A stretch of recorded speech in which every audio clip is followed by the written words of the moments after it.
Loyal people get hurt because loyal people expect loyalty. And when you show loyalty and you don't reap loyalty, it will scatter you emotionally. It will make you say, I don't deserve this, and you're right. But God is using something you don't deserve to bring you into something that you do deserve. Not that the things that are big, or the things that are beautiful, but the things that are ugly are eternal. But everything that I went through up to me, everything that I'm about to do right now, and it gave me the grace to pivot because I am loyal to a fault. I would have stayed in that house. I would have stayed trying to convince them. I would have stayed in the desert writing poetry, singing songs, church, keeping shoveling seat because I'm loyal. So God has to send some soul to make me shift. I want to talk to my loyal people in the house. Loyalty has an expiration date. The problem is when you're the nice person, your loyalty lasts far longer to certain people than it should, because their loyalty to you has been expired. But you being a good person, you hang on to friendships and become forgiving far longer than you really should be. Loyalty has an expiration date. I came to talk to you as living preachers who have found restrictions in the place that you once found nurture and found yourself imprisoned by narrow thinking people and narrow thinking circumstances and narrow evolving predicaments. I came to tell you that you cannot feed in one realm and stay in that realm, that if you get enough on the inside of you, you will find a discomfort in staying in the dimension that you once lived in. And I came to prepare your hearts and mind. If you're not prepared to go through some bloody stuff and some stinky stuff and some dirty stuff, you don't want to keep feeding on this kind of word, because if you feed on this kind of word, it will open up your mind and open up your thinking and open up your ideas and open up your concepts until all of a sudden you are uncomfortable in what you were once comfortable in. You're thinking on another level, and it's causing a separation, because what used to be funny isn't funny anymore. What you used to enjoy, you don't enjoy anymore. And what you used to be satisfied with, you're not satisfied with anymore. And all of a sudden you don't fit in the places you used to fit in. And you don't even understand it. And they think you're acting funny, and they think you're acting strange. And they say things like, you forgot where you came from. I didn't forget it. I just can't stay in it.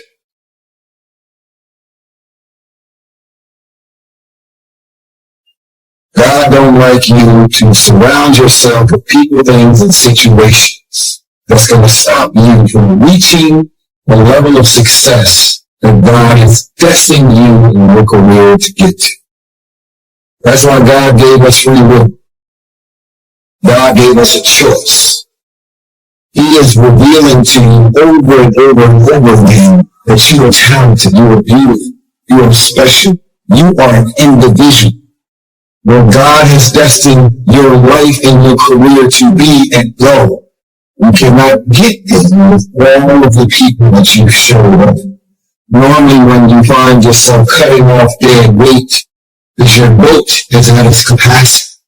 If the boat is at 1,500, and because you're loyal, you have your boat now at 4,000 pounds capacity. You are now on a boat that has blessings and opportunities, and it's overweight. It's past its capacity.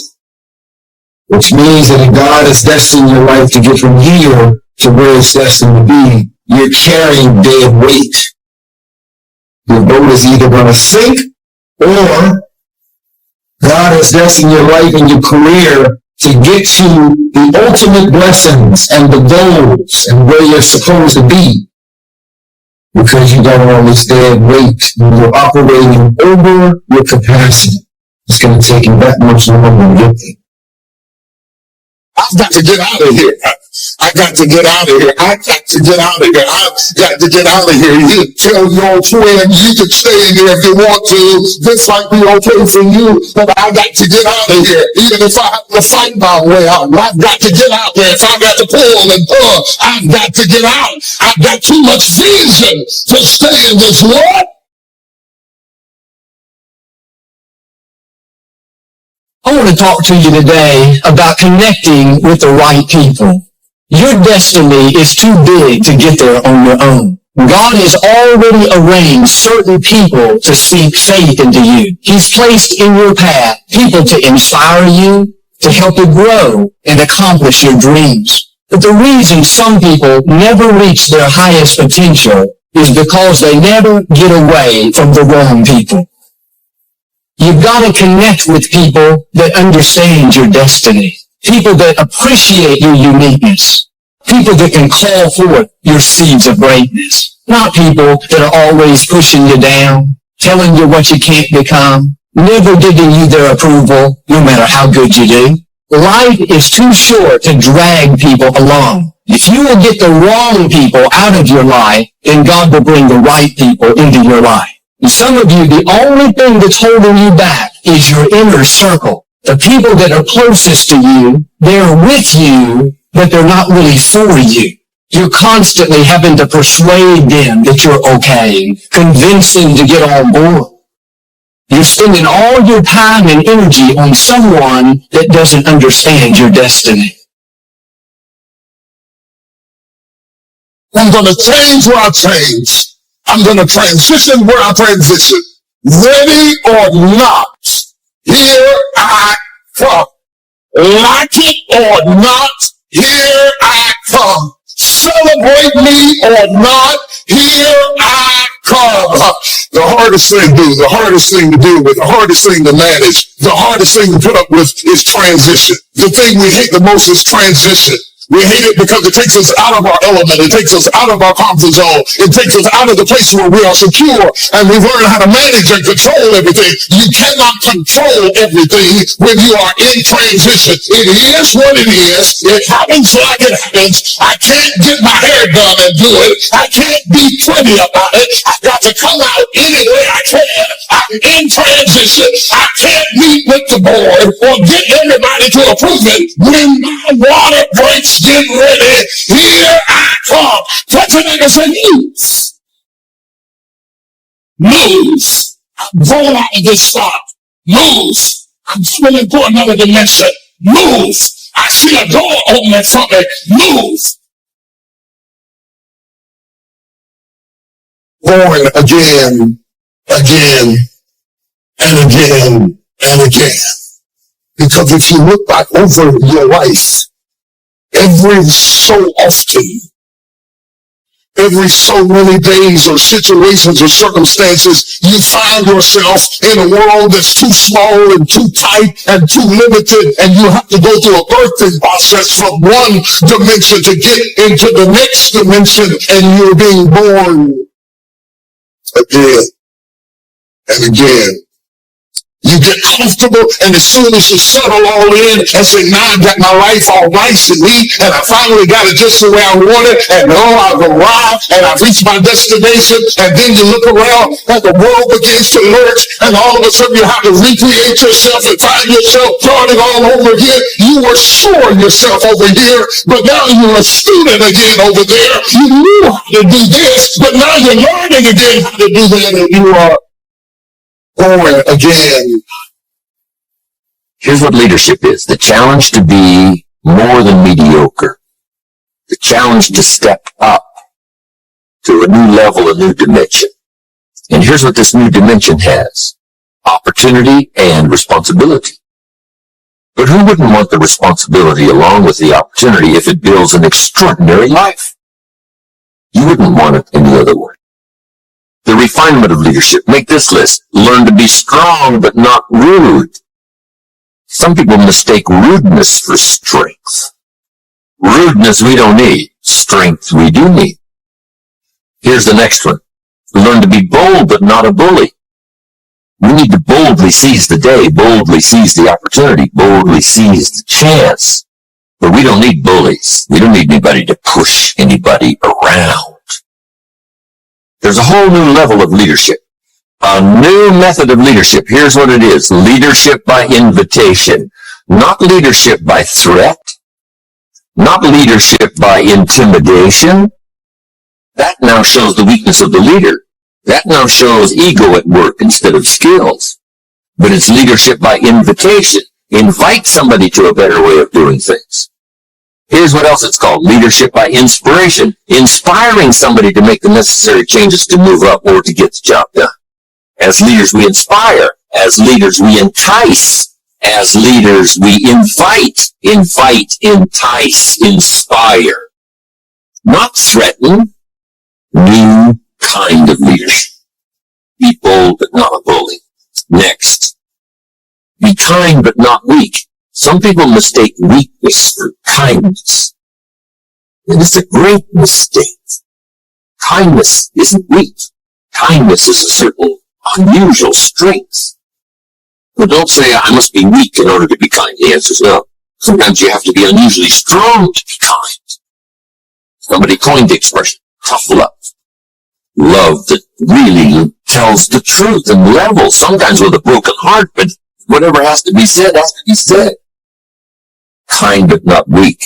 Here's another one that's excellent. Be thoughtful but not lazy. We need to give thought, but we also need to take action. As you grow up and get older, start realizing what actually makes sense for your life and what don't make sense for your life. You may revisit the things that don't make sense for your life occasionally sometimes. But that's when you decide if you want to have that.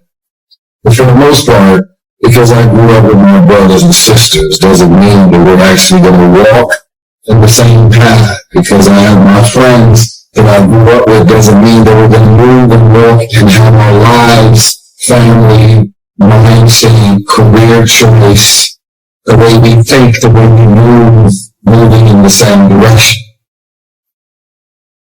Some of y'all are loyal. Have this power struggle with this concept called loyalty. We're so loyal. We're watching your career and your life and your surroundings crash and burn because you're being loyal to those friends. They're insecure and threatened by you and anything that you do and in the move that you make. They ask you questions like, hey, what you got going on? And they seem to be curious. And as soon as you share that information deep down inside, they're angry, mad, jealous, and envious about anything that you have. But you're so loyal. You're so emotionally tied to these people that you found yourself being committed to. Because you grew up with, because you know, because they have the same blood as you. You hold on to things that don't make sense in a new season in your life. But because you actually know, because you're clean, because you're used to, because they may know all of your business and your secrets, you hold on to their weight. People are in your life for a reason. Other people are there for a season. But it's important to recognize when people's seasons are over. I've found some people you have to love from a distance. They're still my friends, but they're not in my inner circle. Don't cast your pearl among swine.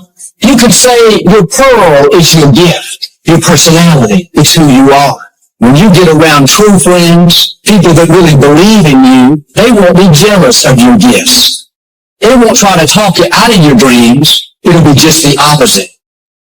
They'll help you develop your pearl, polish your pearl, enhance your pearl, grow your pearl. In other words, they'll give you ideas. They'll help push you further along. You shouldn't stay around people that don't value your gifts and appreciate what you have to offer. That's casting your pearl among swine.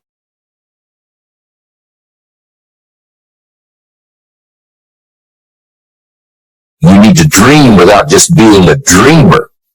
Head in the clouds, yes, dreaming, lofty dreams, but feet on the ground. Here's 2 or 3 more. These are excellent. Be humble but not timid. Some people mistake timidity for humility. Humility is a virtue. Timidity is an illness. It can be cured. It can be managed. And if you are timid, you got to work on it. I'm telling you, it's a weakness. It's not a virtue. But you must turn your timidity into strength and keep working on it. And keep working on it until finally you have driven it into such a small corner. It almost takes your life in. But humility is a virtue. Expand your ability to understand the vastness of it all and how small we are in relation to everything. Humility that causes you to get on your knees and talk to a child without any fear how you look. Humility.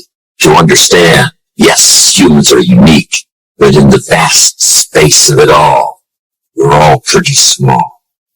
Yes, we know, but what we don't know is so much greater than what we do. Here's a couple of more. Be proud without being arrogant. There's something to be said for team pride, community pride, company pride, personal pride. But don't cross the line to where your being proud now becomes arrogance.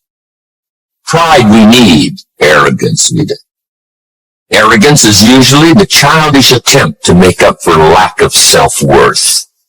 The childish attempt to make up for lack of self-worth has a tendency to create arrogance. And you know the worst kind of arrogance? Arrogance from ignorance. That's the worst kind. If a guy's smart and arrogant, we can tolerate that. But if a guy's dumb and arrogant, that's hard to take. So now, all leaders must learn the basic laws so they can use them as illustrations as well as use them for productivity. Here's the first of the basic laws. Whatever you sow, you reap.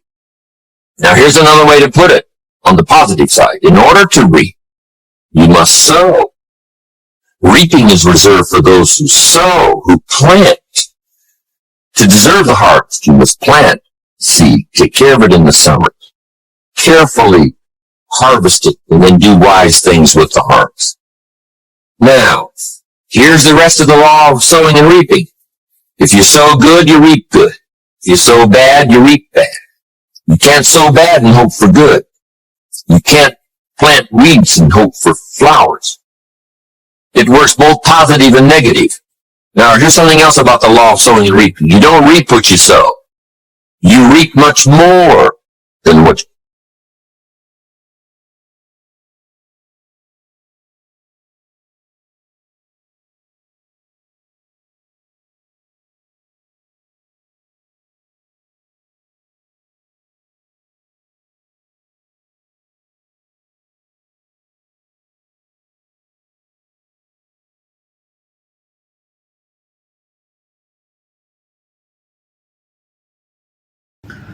Are you trying to be taken advantage of?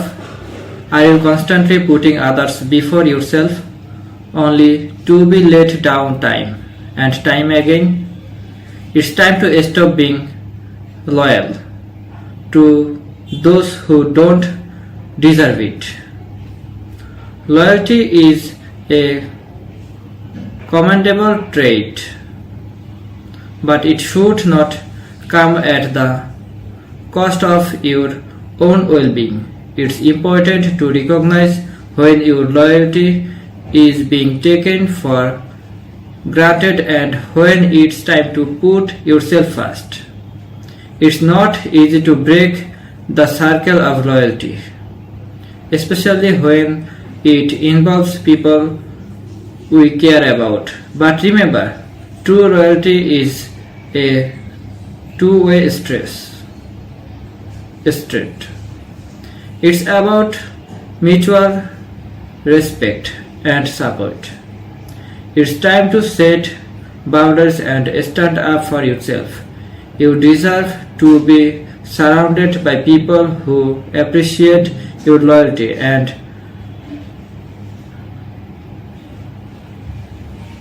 reciprocate it. It's time to stop being loyal to those who don't value you. You have the power to change your circumstance. You have the strength to walk away from toxic relationships and situations. It's time to reclaim your loyalty for those who truly deserve it, including yourself. Stop being loyal is to those who don't appreciate it. It's time to prioritize your own well-being and surround yourself with people who uplift and support you. You deserve nothing less.